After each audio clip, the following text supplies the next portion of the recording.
নিষ্ঠা হলে বোধ জন্মে, আর বোধ জন্মালে ঠাকুর বলছেন তখন কর্ম আসে, কাজটা ইচ্ছা করে হয় না। মানে আপনার নিষ্ঠা জন্মাতে হবে ঠাকুরের প্রতি, তখন ঠাকুর কি সৎসঙ্গ কি বোধ আসবে, তখন আপনি বুঝবেন সৎসঙ্গ করলে কি হয়। সৎসঙ্গ প্রাণের মেলা, প্রেমের মেলা। আপনি যদি ওই প্রেম চান, রাধার প্রেম চান, আপনার জীবনে প্রকৃত বৈষ্ণব হতে চান, আপনার কাজের মধ্যে এটা ফুটাতে চান, তাহলে আপনাকে তাকে চিনতে হবে। তখন আপনি বলবেন, আমরা বলবো না। লোকে তারে কয় ভগবান, সঙ্গী হয় না। লোকে তারে কয় ভগবান, সঙ্গী হয় না। লোকে তারে কয় ভগবান,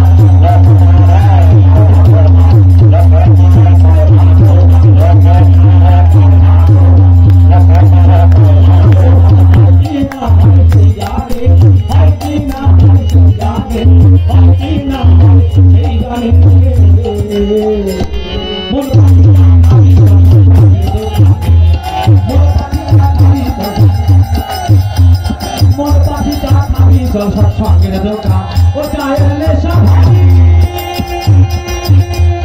ছোট বড় ও চায়ের নেশা ভারী, ছোট বড়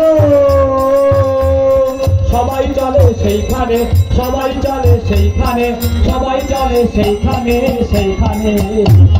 মন পাখি চা খাবি চল সৎসঙ্গের দোকানে, মন পাখি চা খাবি চল সৎসঙ্গের দোকানে, মন পাখি চা খাবি চল সৎসঙ্গের দোকানে। যারা এখনো দীক্ষা গ্রহণ করেননি, বিশ্বাস করে ঠাকুরের রাধা নামে দীক্ষা গ্রহণ করে দেখেন, আপনি যা চেয়েছেন যদি তাই না পান, এই কাজ করতে করতে, এই নাম করতে করতে, এই সাধনা করতে করতে আপনি যদি বৈষ্ণব না হয়ে ওঠেন, সেদিন দীক্ষা ফেরত নিয়ে যাবেন। আপনি বৈষ্ণব হবেন, পরম বৈষ্ণব হবেন, সৎসঙ্গ করবেন, সৎ নাম করবেন, সৎগুরুর আশ্রয় গ্রহণ করবেন। ঠাকুর বলছেন, আমি নিশ্চয় বলছি, তোমাকে আর তোমার উন্নয়নের জন্য ভাবতে হবে। জয় গুরু, বন্দে পুরুষোত্তম।